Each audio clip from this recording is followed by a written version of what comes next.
Kamusta mga sir and ma'am? In this video, isi-share ko naman kung paano ako nagbabike wash at kung ano ang mga ginagamit ko. After nga pala ito nung atok ride ko, panoorin nyo rin yung vlog ko na yon. Ilalagay ko na lang sa taas yung link. Kung hindi nyo pa napapanood, doon sa dulo ng video, inulan ako sa may bandang La Trinidad. Tapos pagdating ko ng Baguio, umaaraw. Ayun, natuyo na lamang yung putik. Tara, simulan na natin. Una ko nga palang ginawa dito, binasa ko muna yung buong bike para lumambot yung mga putik na natuyo.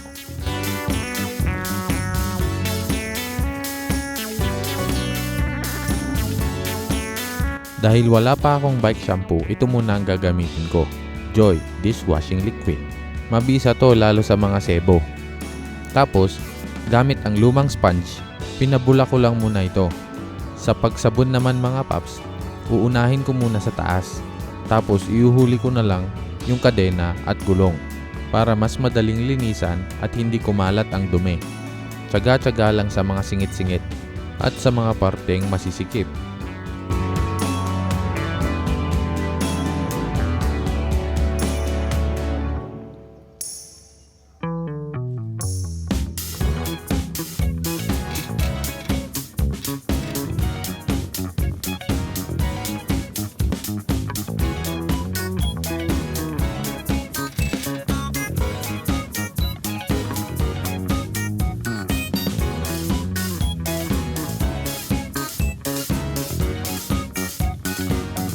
Pagkatapos sabunan, hinugasan ko na ulit at binuhusan ng tubig.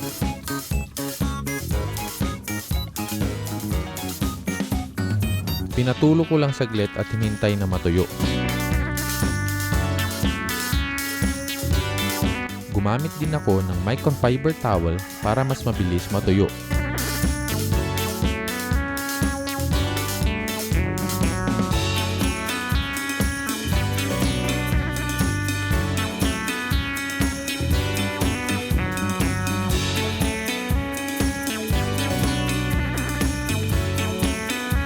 Gamit ang all-purpose degreaser na ito, pinahiran ko muna ang disc brakes.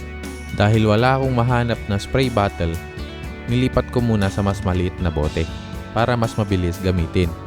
Inuna ko muna sa harapan at sa likod. Pagkatapos niyan, ginamit ko naman ito sa cogs at kadena para mas mabilis kumalat.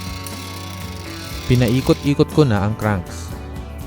Hindi ko na hinugasan ito mga paps. Sunod naman, gumamit ako ng brake cleaner. Ginagamit ko rin ito sa sasakyan kaya tiwala ako dito. Mas mabilis din kasi itong matuyo at maalis ang mga contaminants sa brakes. Inisprayan ko na ang disc brake. Inuna ko muna sa harapan, kabilaan yan, at sa likod naman.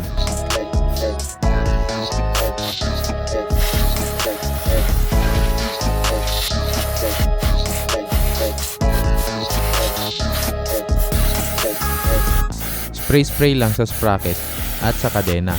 Ganun na rin sa crankset.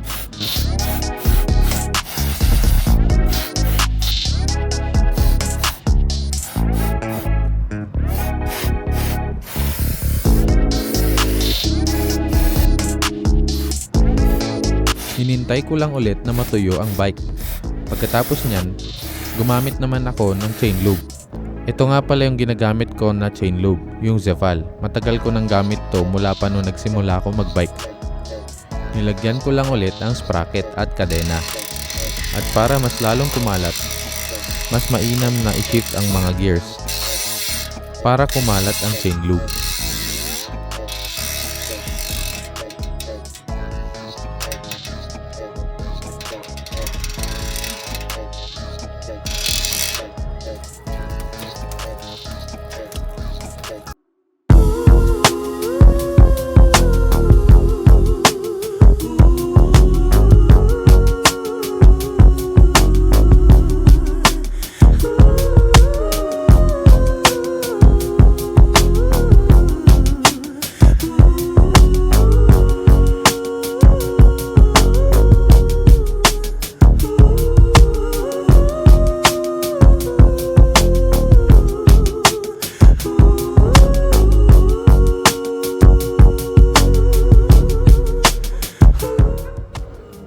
ayan.